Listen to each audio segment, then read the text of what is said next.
Voilà, Madame, Messieurs, merci de nous choisir, de nous accorder 55 minutes de votre temps.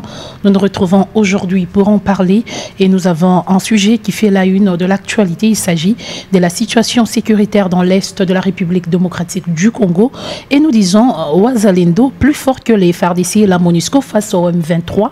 C'est la question qu'on se pose. Les Wazalendo, plus fort que les FARDC et la MONUSCO face au M23. Ça, c'est la question qu'on se pose. À vous de nous dire si réellement ils sont forts, si réellement il y a eu de couac. Toutes ces questions, c'est tout à l'heure dont on en parle. Alors dites à ceux qui sont à vos côtés qu'il est temps d'en parler, il est temps d'échanger. Bienvenue Crispin Salomo, analyste politique de l'Union Sacrée. Merci beaucoup Dadagas pour l'invitation. Encore une fois, je salue les co-débatteurs, particulièrement mon aîné Emmanuel Stassera, mais également tous ceux qui nous suivent à travers Mikuba Radio et Télé. Il est déjà présenté, il s'agit d'Emmanuel Stassera, à qui nous disons également bienvenue.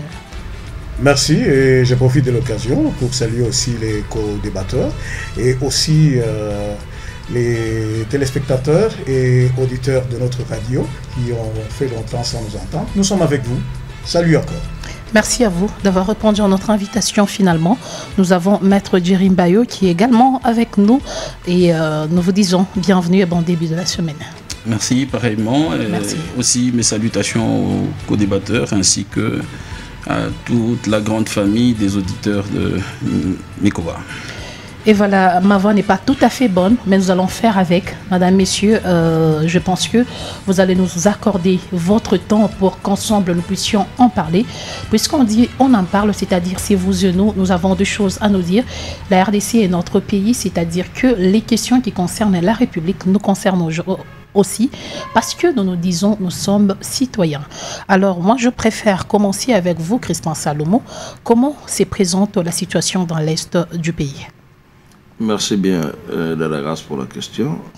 Selon les dernières informations que nous avons eues aujourd'hui, la situation reste relativement calme dans les deux territoires, donc Rutshuru et Masisi, où nos compatriotes Wazalendo s'activent toujours à ce que Inchietu tout y récupérer, yo tegisilikuwa, et que des forces négatives étrangères, particulièrement les Rwandais, sous le couvert de M23 entre guillemets, puissent rentrer chez eux. Je voudrais ici commencer par saluer le courage de ces compatriotes. Et même essayer quand même de puisque Batouamingi, on a trop de confusion, pensant que les Wazalendo dont il est question ici, c'est la secte politico-mystique religieuse là-bas, Njobale Apang. Le mot Wazalendo ou Mzalendo, c'est un mot swahili qui signifie seulement patriote. Okay. Les Wazalendo dont il est question ici, ce sont des citoyens congolais vivant dans ces territoires occupés par les Rwandais qui, au fil du temps, presque plus d'une année aujourd'hui, depuis que ces Rwandais ont assiégé une partie du Nord Kivu, en commençant par Bunagana, bale bandugu banapata magumu kupita. Finalement, comme d'ailleurs l'article 63 de la Constitution le dit, citoyens congolais ote, iko libre na iko na il le pouvoir à défendre patrie contre quelque agression que ce soit. Alors, bale bandugu les populations civiles, banona ki mate sonapita, alors banaji révolté contre ces forces étrangères à bale Rwanda. Ce sont là ces Wazalendo. Donc, ce sont des patriotes qui ont accepté. Mais ça n'a pas commencé avec ce secte dont vous faites allusion, mystico-religieux, parce que c'est à partir de là que finalement nous avons appris le mouvement Wazalendo. Non, ça n'a pas commencé comme cela. Puisque Batou, je vous dis, peut-être pour ceux-là qui n'ont pas l'habitude d'aller au Nord Kivu, ils ne le savent pas, ce mouvement ici a commencé, ça fait des années. D'ailleurs, je peux vous le dire ici, vous confirmer sans peur d'être contredit. Ce mouvement a commencé depuis la guerre d'agression de 1998. Ça, je vous informe. C'est comme ça que ce mouvement, à l'époque, c'était comme des forces d'autodéfense populaires. C'est comme ça qu'elles étaient connues. Alors, ils ont pris le nom de Wazalendo puisque c'est en Swahili et que cette grande partie là-bas, au Nord Kivu et même en Ituri, Bataming, Banasima Swahili. Donc c'est pour ça qu'ils ont pris seulement ce nom-là, Wazalendo. Donc les patriotes, des volontaires qui se sont donnés pour défendre la patrie. Et je vous dis sincèrement, tous les Congolais aujourd'hui nous en sommes fiers. Puisque on a compris que si nous devons seulement commencer à attendre que les forces publiques, donc les forces de défense et de sécurité, l'armée, la police, soient les seuls qui peuvent défendre la patrie, mais ton enfant n'a plus d'une année aujourd'hui que ces Rwandais sont entrés par Bunagana, par Tchofati, Karibou et Agoma. Alors, nous devons toujours attendre. Non. Donc vous saluez les... C'est ainsi que ces compatriotes ont répondu à l'appel du chef de l'État, puisque le chef de l'État a appelé tous les Congolais à défendre la patrie. Pas à la prise d'armes. Il n'a pas appelé tous les Congolais à la prise d'armes. Bon, nous devons défendre la patrie par tous les moyens. Même si le chef ne nous dit pas que nous avons des armes. Bon, si ces gens-là, les Rwandais, ont des armes, tout est dans la Mikono-Bouré. Non. Si eux détiennent des armes, nous devons aussi chercher des armes pour aller nous battre contre ces gens. Est-ce que ce mouvement ne va pas se transformer en un mouvement rebelle? Parce qu'on en a vécu au pays. Je peux vous confirmer aujourd'hui que je n'ai peur de rien contre ces compatriotes. D'ailleurs, pour preuve, qui la village est libéré, les forces de défense et de sécurité pour que Bakoy assurer pouvoir à l'État. Ce qui démontre réellement que ce sont des patriotes. Ce ne sont pas des rebelles, ce n'est pas un groupe armé. Merci. Donc, ce sont les populations comme nous qui sont décidées cette fois-ci à en finir avec l'agression extérieure rwandaise. Donc, nous saluons ce courage, nous les encourageons, nous prions pour eux et nous espérons que Mungwatazili Kubaseidia va pas être en vous Zaïdi. Hadi tufike kukombola Bunagana, ce sera la fin, comme ça que les Rwandais rentrent chez eux. Nasi Boulongo et tout à Congo et Baki Pagaville Bakia 2 345 409 km². Merci, merci. Alors avec vous, Emmanuel Stassira, moi je me pose une question. Il n'y a pas longtemps, la MONUSCO s'était déclarée incompétente, entre guillemets, parce qu'elle avait affirmé qu'elle n'avait pas suffisamment d'armes par rapport au M23, qui était lourdement armé, selon la MONUSCO bien sûr.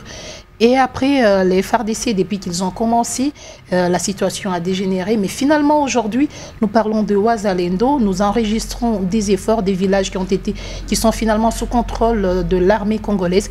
Est-ce que peut-on dire que les Wazalendo, qui est derrière ce mouvement des jeunes? Merci beaucoup pour la question. Je crois que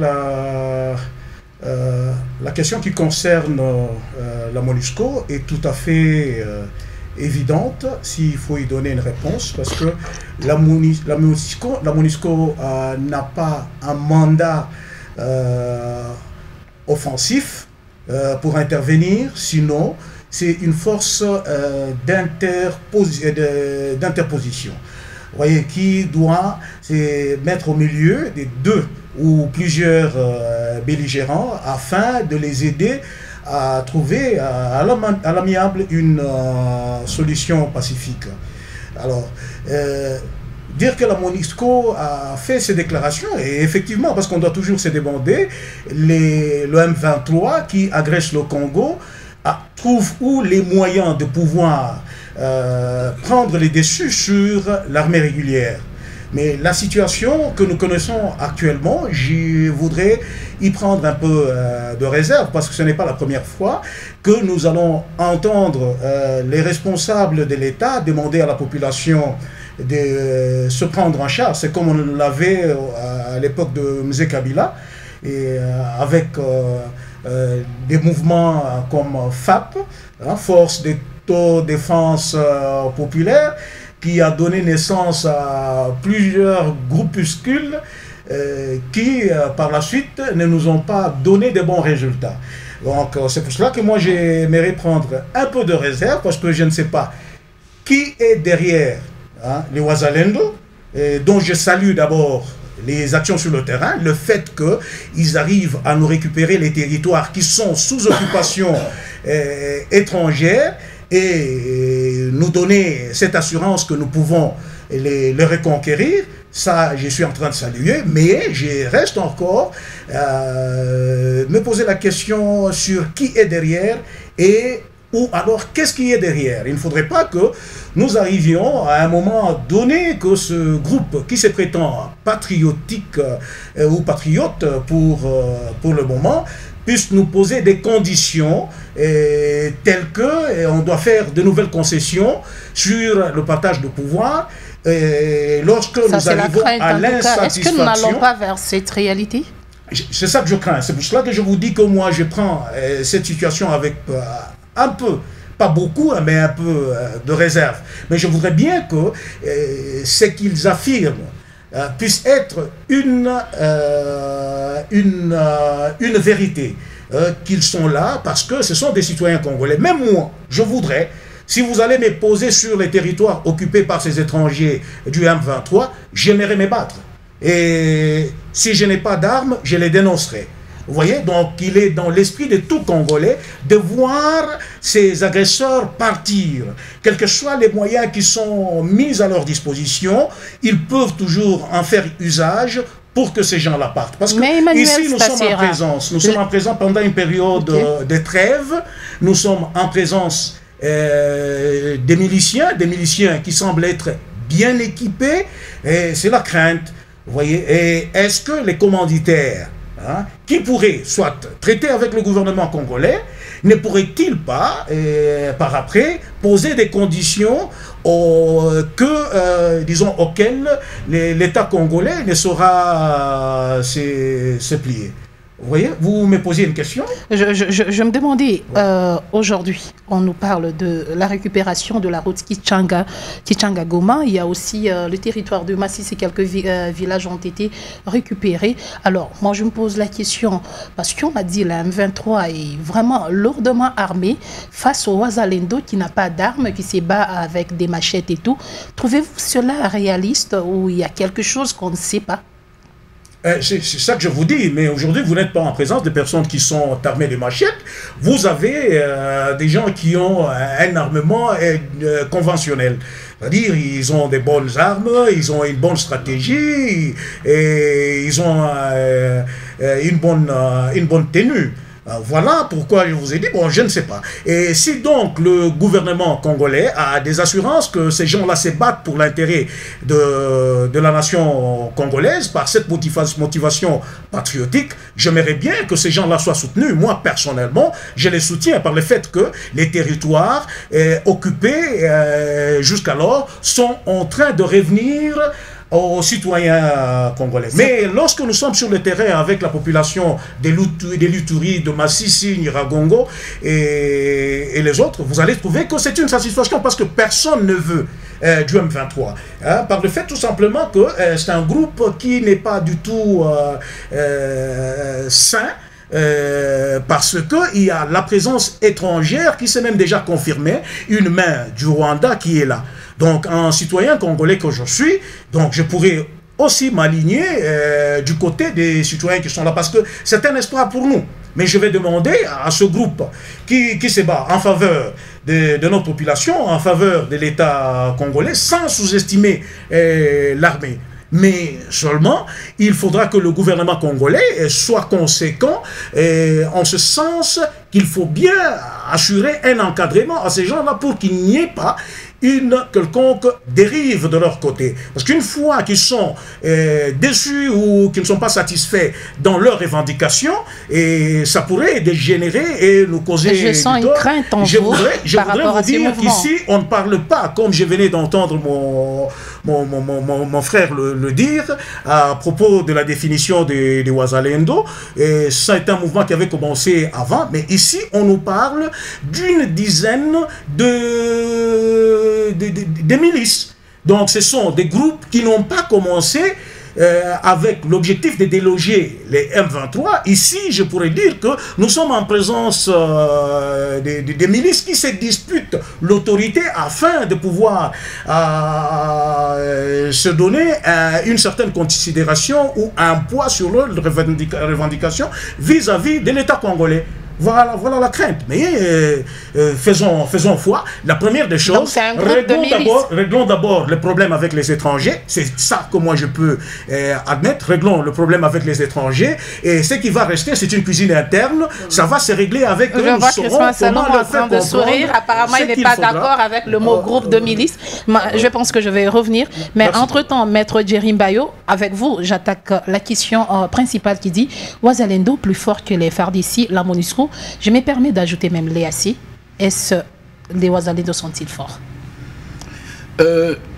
Madame Grace, il faut rappeler que ce mouvement naît, ou ce groupe naissent de la nécessité pour tout individu de se défendre, de défendre son intégrité physique.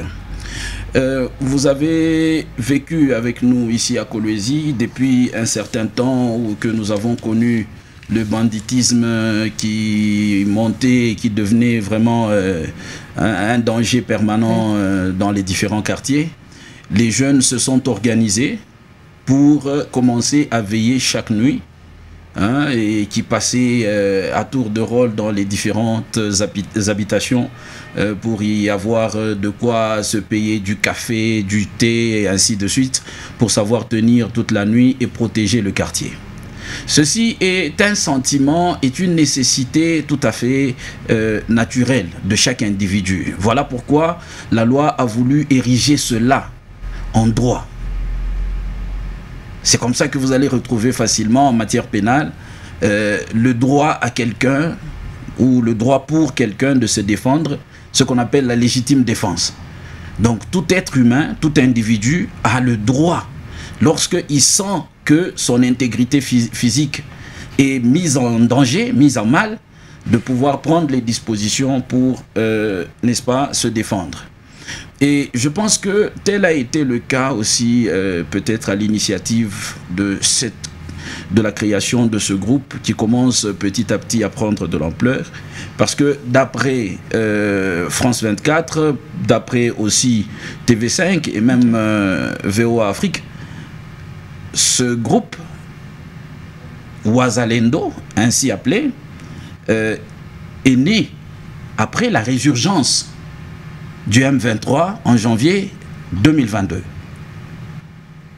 Et ce groupe est né du fait de la crainte pour les populations locales de l'Est et particulièrement du Nord Kivu de constater tout simplement que l'État congolais, qui de par la loi et la Constitution a les pouvoirs, l'obligation de défendre l'intégrité territoriale, mais qui malheureusement s'est retrouvé dans l'impossibilité ou la difficulté d'assurer cette tranquillité à sa population. Et voilà la raison pour laquelle ces jeunes qui ont vu leur mère être violée, leur sœur être violée, tuée, se sont décidés qu'il en était trop et qu'il fallait prendre toutes les dispositions pour, n'est-ce pas, bouter l'ennemi hors de leur territoire. Dire si Ouazalendo est plus fort que les FARDC ou les troupes régionales de l'EAC ou plus forte que la MONUSCO, je pense que c'est un peu trop fort parce que les FARDC sont une organisation d'abord légale et gouvernementale qui dispose des infrastructures beaucoup plus appropriées, beaucoup plus adaptées pour répondre, n'est-ce pas, aux critères d'une armée qui pourrait agir dans le sens de la protection de sa population. Et déjà, de ce point de vue-là, vous verrez que les Ouazalendo, c'est juste des jeunes qui se sont regroupés, d'abord en utilisant des armes blanches, et ensuite, petit à petit, quand ils ont eu à vaincre certaines troupes, ils ont commencé à récupérer petit à petit certaines armes à feu, et qu'ils commencent à utiliser maintenant contre certaines troupes. Mais quitte à dire que pour autant, cela ferait de Wazalendo un groupe plus fort, plus résistant que les autres. Je pense que ça serait trop dire. Néanmoins, ce qu'il faudra remarquer, c'est que Wazalendo agit avec le cœur. Okay. Wazalendo agit pour la protection directe des intérêts qui sont vitaux. Est-ce que ce n'est pas l'arbre qui cache la forêt? Nous n'allons pas faire des suspicions. Ou nous allons vers l'histoire du Maï-Maï? Peut-être, peut-être. Mais l'histoire retiendra, comme l'a dit tout à l'heure M. Stassera, mieux vaut avoir en face de soi un rebelle congolais qui se révolte du fait d'un manque de satisfaction à tel ou tel autre niveau, que d'avoir un étranger sur son territoire qui vous prive de sommeil jour après jour. Voilà pourquoi, moi je pense que l'État congolais, d'ailleurs j'ai beaucoup regretté et je fustige d'ailleurs la réaction du ministre de la Communication qui a semblé accuser fortement ces jeunes gens. Mais après qu'il les a félicités. Oui, c'est après qu'il les a félicités. Et pourtant, il aurait fallu examiner très minutieusement les raisons, les motivations profondes qui peuvent déterminer des jeunes à cesser d'aller vaquer à leurs occupations habituelles, notamment le commerce, ceci, cela, pour se concentrer sur la prise d'armes. Et vous allez vous rendre compte que ceci n'est que une des conséquences du manque de pouvoir, du manque de souveraineté ou d'exercice de la souveraineté de l'État sur l'ensemble du territoire national. Et je pense que, d'ailleurs, contrairement à ce qu'a prétendu le commandant FARDC, au niveau de, je crois, 24e ou l'une des régions qui sont du côté de l'Est, qui a déclaré qu'il ne fallait pas encourager ce groupe-là. Justement, parce que nous le voyons, permettez, maître, oui. Nous le voyons lorsqu'il y a une situation d'insécurité ici, au niveau de la province du Lualaba. On a vu des jeunes se soulever du côté Jolicite pour assurer leur propre sécurité. On a vu les hommes en uniforme se tenir debout pour dire la question de la sécurité nous revient.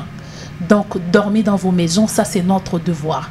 Contrairement à l'histoire de Wazalendo, là on voit tout un gouvernement d'un pays qui encourage ces jeunes à se battre pour la nation. Est-ce que ce n'est pas une chose et son contraire? Comment est-ce que tout un gouvernement peut encourager des jeunes civils pour se battre contre leur pays? Madame, je pense que cela aurait été l'idéal. Je pense qu'aussi que dans le passé, même le président Joseph Kabila a eu de temps en temps à recourir dans l'abstrait peut-être le plus délicat à certains groupes congolais, certains groupes de résistance pour faire face à l'ennemi qui était en face. Et cela était dû au fait que nous avons conscience que nous n'avons pas la capacité de couvrir sur le plan sécuritaire l'ensemble du territoire national. Il vous suffit de descendre vers Mushima ici pour tenter de traverser vers la Zambie. Vous allez vous rendre compte que la frontière, elle est poreuse.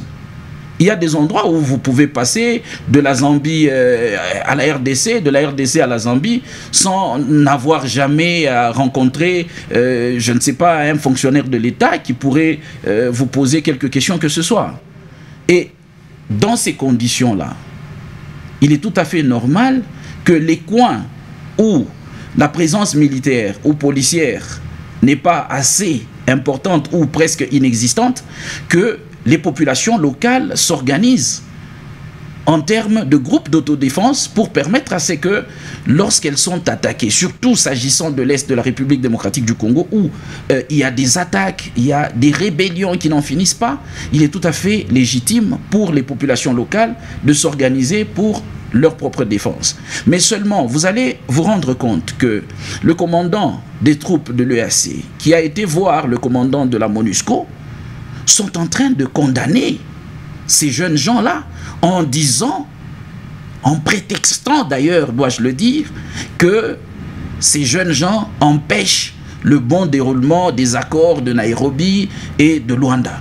Mais ces deux-là, les deux commandants, celui de les Nations Unies et l'autre de l'EAC, n'ont jamais fustigé le fait. Est-ce que ces exploits de Ouazalendo prouvent à suffisance que les FARDC ont les mains liées?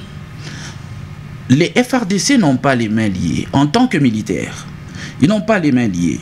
Mais il s'agit d'une implication politique. Peut-être liée par les accords. Qui risquerait d'être gênée par la présence de ces jeunes qui n'ont pas d'ambition réelle ou visible en ce qui concerne la gestion du politique.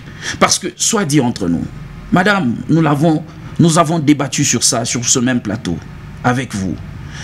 Le non-respect des accords de Nairobi, le non-respect des accords de Luanda. Mais cela n'a pas eu l'implication directe de ces deux commandants, notamment celui de la MONUSCO et celui de l'EAC, qui devaient en principe s'en prendre avec la dernière énergie contre les M23 pour faire voir vraiment en quoi est-ce qu'ils avaient intérêt à ce que les autres puissent respecter. Mais par contre, 10 secondes. Nous avons dû assister à l'intervention de la MONUSCO qui s'en est pris à des paisibles citoyens simplement parce que ceux-ci ont constaté que la MONUSCO ne faisait pas son travail, l'EAC ne faisait pas leur travail. Et aujourd'hui, que ces deux-là deviennent des donneurs de leçons, en tout cas, ça sera très surprenant. Je donne tout mon encouragement, tout mon soutien à ces jeunes gens qui essayent d'utiliser les moyens de bord pour défendre leur contrée. Mais comme l'a dit M. Stassera, je pense que le mieux serait qu'ils ne quittent pas leurs objectifs de départ et qu'on ne se retrouve pas devant également sous réserve. Les situations. Oui. En fait, c'est la crainte-là qui m'intéresse un tout petit peu. Alors, avec vous, Crispin Salomo, aujourd'hui, la RDC est au fur et à mesure en train de recruter les jeunes pour entrer dans l'armée. Le président lui-même l'avait dit. Alors, pourquoi ne pas encadrer ces jeunes qui sont déjà partants pour se battre pour l'intérêt général? Pourquoi ne pas les encadrer et les intégrer dans l'armée ou soit on veut le laisser dans leur coin? Non, Dadagas, je crois qu'ici nous parlons de notre pays et nous devons être sincères. Le pays ou le pouvoir central, le pouvoir public est lié par les accords régionaux et même internationaux. Ce qui explique qu'aujourd'hui la présence de la MONUSCO, ça fait plus de 20 ans sans aucun résultat, c'est connu de tout le monde. Qu'est-ce que la MONUSCO nous a déjà aidé? Pensez-vous que ce sont ces accords qui ont affaibli nos forces des FARDC? Bon, ça a vu les beignets ni Inchi, le même engagement sur le plan diplomatique avec ces organisations-là. Il faut tout obliger qu'il fasse comme Congo. Parce qu'on a comme l'impression que c'est plus facile pour les Ouazalendo par rapport à ce que nous avons vécu. C'est ce que je vous dis. Ouazalendo, les citoyens savent le tourner, mais après tout le monde l'a dit ici. On a besoin d'un accord. Si les citoyens, Dieu a vous protéger, nous n'avons pas besoin de faire conseil à nous. Mais par contre, l'État, il est lié à accord avec ces organisations-là. Je dis ici, plus de 18 000 casques bleus qui coulent côté à Nord-Kivu. Alors que nous savons que les Barwandais, les M23, ils plus à 10 000. Comment MONUSCO en a casé? Mais l'État qu'on a parlé, même quand on a négocié, c'est ce qui nous fait réfléchir. On a vu la MONUSCO, l'EAC, même nos forces armées, mais sans rien. Non, mais les Ouazalendo, un groupe de jeunes qui bougent la ligne dans moins de temps. Bien sûr, ce que j'ai dit, l'État, même les FARDC qu'on a fait à meeting, qu'on a parti au gouvernement. Regardez, FARDC qu'on a fait manine. Nous ne savons pas agir puisque tout on a respecté l'accord et à Luanda. Voilà ce qu'il y a.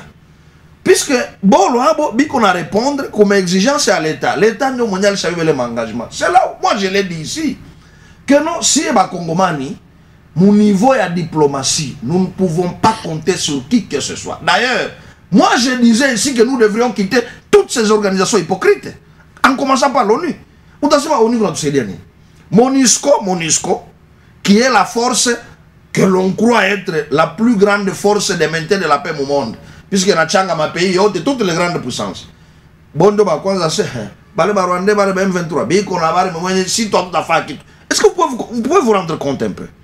Et que ces populations civiles doivent accepter de mourir, puisque MONUSCO a été fait toujours Chango pas mal. C'est qui remet en question la crédibilité de la MONUSCO. Je vous dis, MONUSCO, on a quasi où il faut attaquer quelque chose. Je suis de ceux qui pensent que MONUSCO, il faut que nous focus même demain. Il faut que nous pas pour te protéger à Franga. Là, on fait trafic. Et même le MONUSCO, ça va rebelle chez nous. Récemment, il n'y a pas 3 jours, les Sikia que MONUSCO a renvoyé les militaires, coupables d'agression sexuelle. Où on a ce ces gens-là, au lieu de venir on a beaucoup agressé sexuellement les femmes dans ce terrain-là qu'on a. Et ces gens-là vont rester pourquoi? Deuxièmement, tout le monde va les bailler assez bénis. Vous pensez que ce sont les Ougandais ou les Kenyans ou les autres là-bas qui viendront nous aider, nous Congolais, plus que les Rwandais? Non. Mais Moutoto Kagame, c'est Museveni. Mais son fils. Mais tous les jours, allez le lire. 30 secondes. Il critique les forces publiques, les forces régulières de la RDC et soutient les Rwandais. Donc, ici, ces compatriotes Wazalendo ont compris que ni la MONUSCO, ni EAC comme EAC, moins encore nos forces régulières,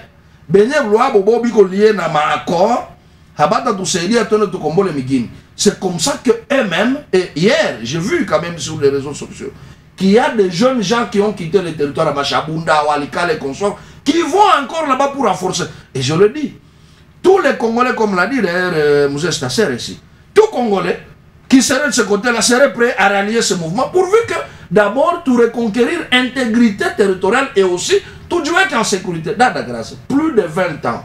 Parlons de ces fameuses organisations-là, hypocrites. Plus de 20 ans, plus de 10 millions de morts, aucune organisation n'a jamais parlé du génocide en RDC. Documenté même par les Nations Unies. Personne n'en parle. Mais avec moins d'1 million de morts, je dis bien moins de millionnaires, presque 300 000 Rwandais en 94, jusqu'à aujourd'hui, ces mêmes hypocrites blancs et occidentaux parlent du génocide. Merci. C'est pour ça que Bakongomani, Bazalendo, tout ko parle na tout na ba soutenir na tout na ba encourager abana na revendication ingine à part défendre la patrie na pena tout bambia banduku bote même les deux avec qui tout la débattre. Ce sont nos compatriotes, ce sont des patriotes. Ils n'ont pas de revendication politique encore que mbele habana ta revendication na tout qu'on a omba Mungu aziri kuwapatia nguvu tufukuze bale benye Rwanda. Merci. Nos questions, nous allons les régler entre nous. Donc, nous alors, Emmanuel Stassiera, au regard de cette réalité de Wazalendo, peut-on dire que l'adresse du chef de l'État du jeudi dernier, qui parlait de l'allègement progressif et graduel de l'état de siège, annonce l'accalmie dans la partie est du pays?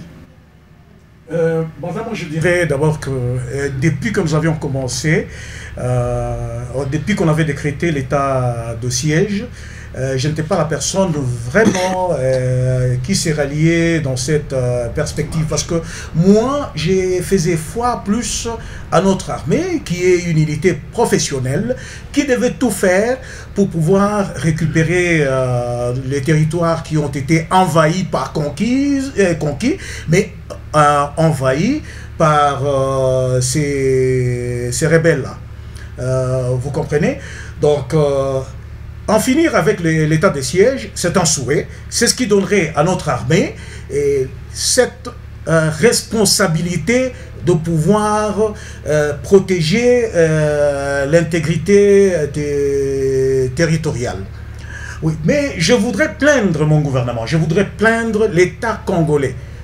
Par sa négligence, parce que là j'irai à l'encontre de monsieur Saloumou qui est avec moi sur le rôle de la MONUSCO ou alors de l'Organisation des Nations Unies. Il y a toute une charte pour ça. Donc quand les forces internationales doivent venir sur un territoire, ce n'est pas pour une intervention, c'est pour une interposition, tout en reconnaissant d'abord les droits des parties qui sont en conflit. Vous comprenez?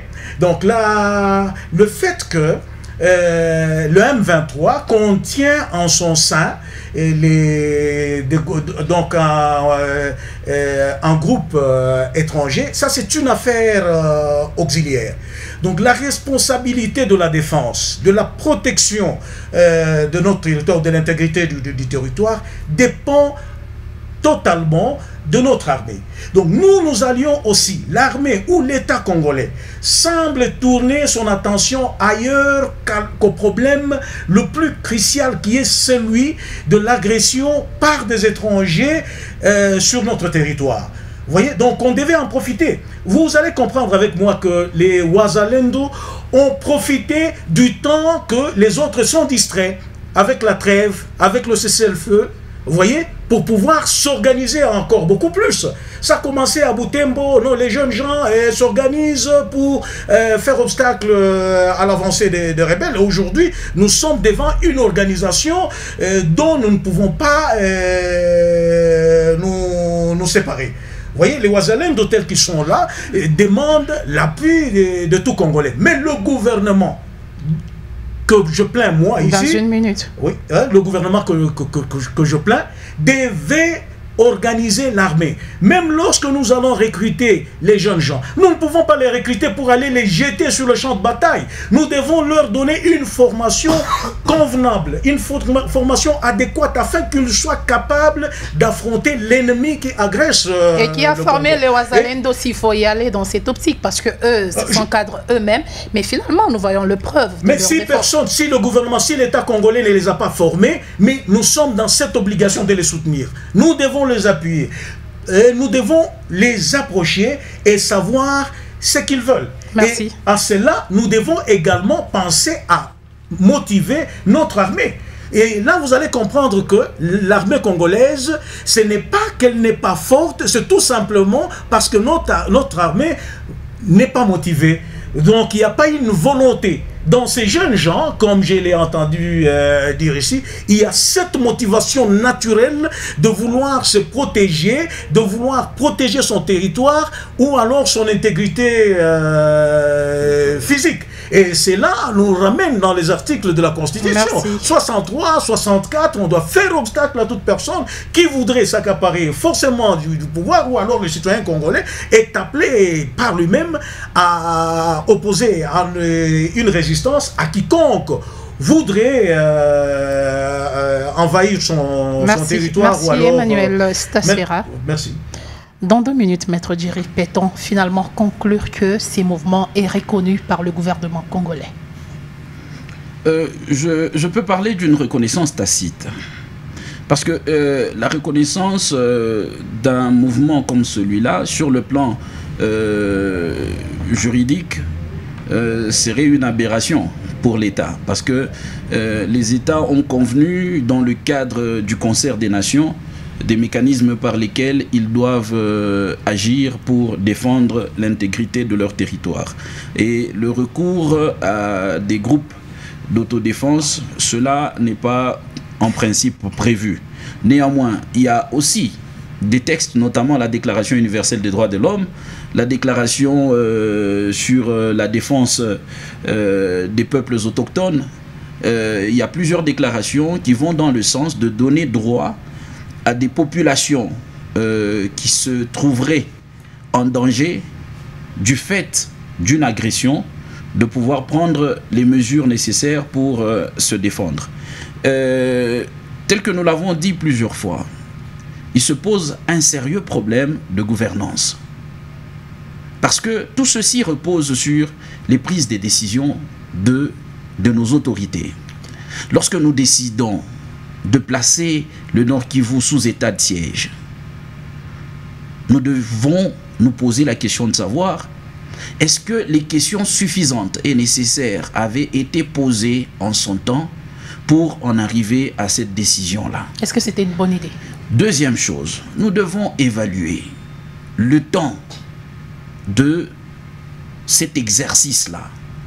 Nous a donné quelle solution? Et au-delà de ça, nous devons au moins manifester une indignation et une inquiétude à l'endroit des dirigeants. Dans ce sens que, lorsque vous prenez les Wazalendo, en termes d'effectifs et en termes d'équipement, quel que soit le degré de manque de motivation des FARDC, vous pensez un seul instant que ces jeunes Wazalendo sont plus instruits, plus formés que les FARDC? Ça, c'est la question. Les FARDC n'ont pas la même mission que la MONUSCO qui vient en interposition. Encore faudra-t-il savoir définir en quoi consiste cette interposition. Parce que de temps en temps, cette interposition signifie aussi alimenter l'ennemi avec des armes et faciliter la sortie des minerais par des voies frauduleuses. Et tout cela fait partie réellement des missions des Nations Unies? Je ne pense pas. Mais par contre, ce qu'il faudrait se poser comme question profonde, c'est sur la manière dont est gérée la République démocratique du Congo, sur ceux qui président à la destinée de notre nation. Nous avons pendant longtemps acclamé l'arrivée des avions militaires qui devaient nous aider à... voilà, et les Sukhoi, voilà, ça devait bombarder à tel endroit, à tel endroit. Mais vous voyez que même les Sukhoi sont moins forts que les pauvres Wazalendo, qui ne demandent que d'être soutenus. Et une fois qu'ils ont récupéré un territoire, ils appellent à ce que les FARDC viennent en prendre la gestion. Ils n'ont aucun intérêt à s'immortaliser sur les territoires qu'ils reprennent. Donc, à un certain niveau, je pense que ce qui est important, c'est de rappeler le Congolais au sérieux. Le Congolais n'est pas sérieux. Le Congolais est en général mal éduqué. Nous avons un sérieux problème d'éducation. Madame, c'est ça le problème. Lorsque vous mettez au monde un enfant, vous lui dites, une grande personne, on ne l'insulte pas. Ton ami, on ne l'insulte pas. Quand tu as fait du mal à quelqu'un, on demande pardon.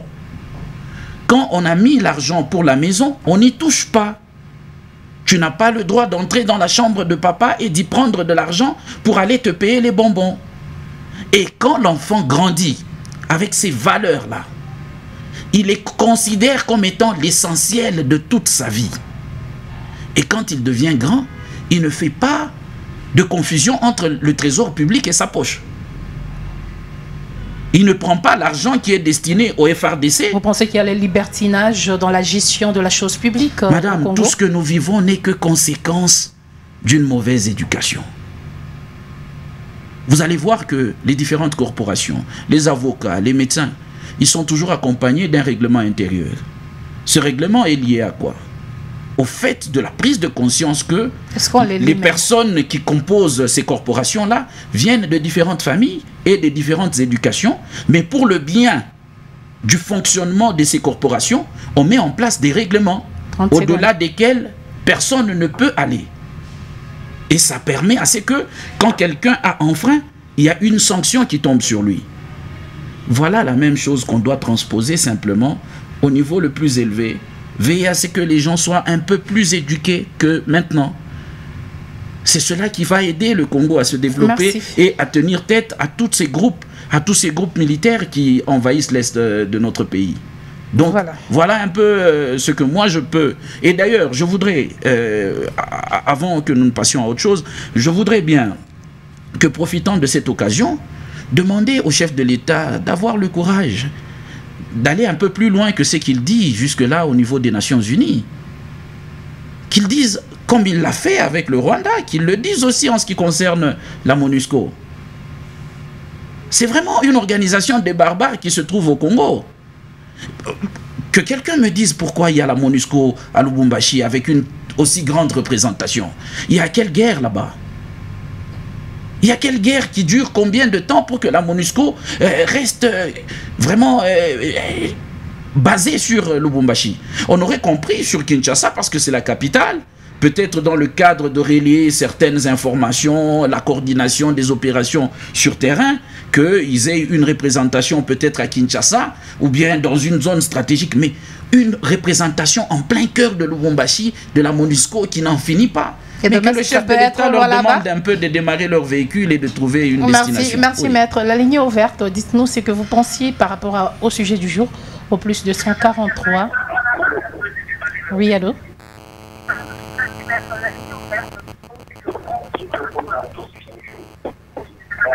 Vous êtes en direct, on vous écoute. C'est M. Richard dans le quartier central.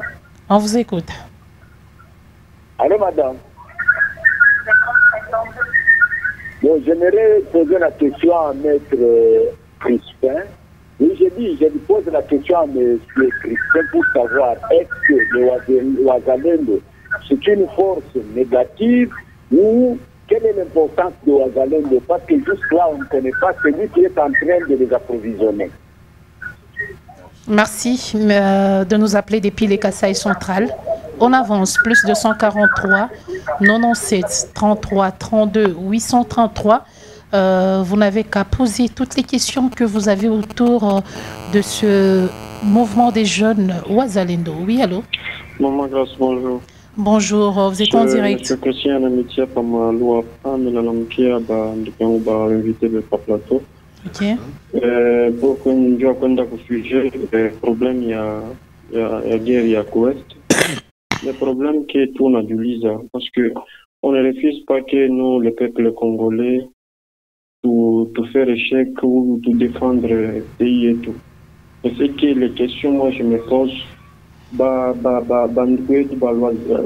wazalendo beko na soutien ya nani parce que kama bagara beko na kombana abakombane kula na sebe beko na kombana na machete pe na kumikisha arme beko na kumikisha teni ya pays et tout ça qui les nani banani nani mwenye kona baofiri ile mabudi.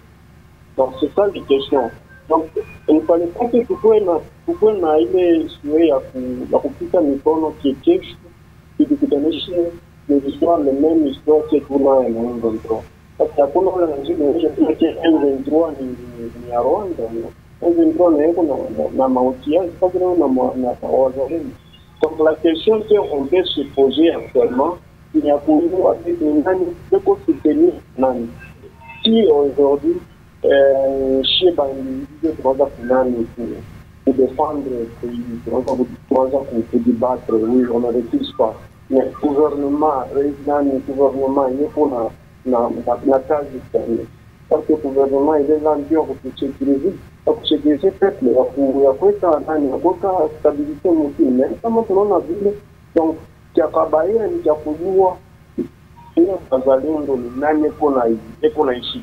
merci. Ma situation moyen et naboba na kutanisha kwa M23 ingine inadisale naboba naanza kufanya manani ya serani yetu tuyo mbele ndio ambapo. Merci, messieurs. Prudence exige, d'où la population se pose la question de savoir qui serait derrière ce mouvement. On avance avec les appels. Plus, oui, allô? Bonjour, madame. Bonjour, vous êtes en direct. Monsieur Moussou Carlo. Ok. On a invité par le plateau. Nadhani mlitusha na ile kwa mida anza na mimi kutuliza mashiku yote. Mkolezi mulikuwa tempe sécurité bantu bajielekeza kujiorganize kule kujoli site juu ya kuweka sécurité mais meri alikatala ile mambo na chapana ndio kazi ya nini ya la police la FARDC bon sasa kule bale bawala zalendo nini dernièrement nilisikia banasema banaleta 48 heures kuye assez il faut bafanye nini batoki. Mais gouvernement anasema mishi pende mtu kuatakia ni force régionale ile mamambo ile mnatia kusema. Bon leo hii ye gouvernement anaanza kubakuye. Bon tunajua Québec na gendarme inaweza kwa caché. Ya kweli tunafai kudefendre. Mais kule kudefendre gouvernement wetu anakuwa ni incapable ya ye kufanya nini utrouver manini ma solution parce que ndio role yake, ndio kazi yake. Bon, ye kama na shini, tukunaangalia ke union sacrée, mubintu biote isha kueshue. Normalement kama ripenda mukini, barifai kudeposer. Banacha tu, bale peko capable, banezi kufanya nini? Kuongozi. Kama tunaangalia M23, memema barikuwa mukishasa, kuku makori barifanyaka. Barianza kubarisha, banabafanya nini?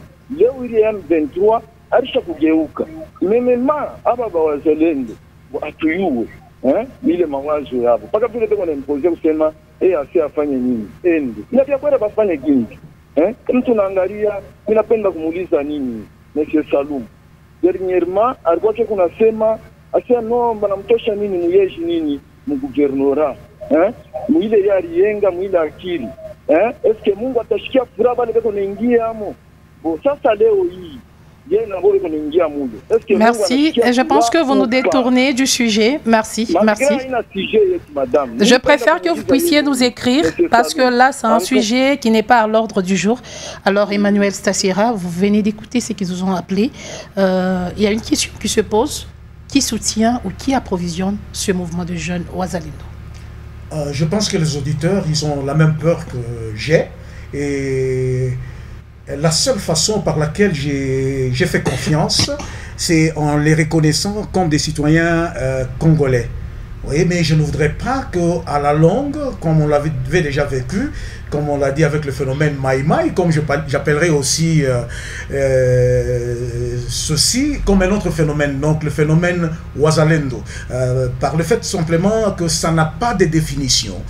Donc je crains, mais je retournerai au gouvernement pour l'interpeller afin que dans le plus tôt serait le mieux pour que l'on trouve un cadre d'entente pour la bonne coordination de ces mouvements qui opèrent aujourd'hui contre les agresseurs. Vous pensez que ces mouvements doivent être contrôlés? Oui, c'est un mouvement incontrôlé parce que ce n'est pas donc les forces armées de la République qui leur donnent les ordres.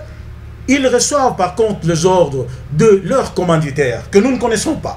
C'est ce qui est suspect. Et naturellement, nous les avons connus non pas comme un mouvement d'interposition ou un mouvement d'intervention aux côtés de nos forces armées.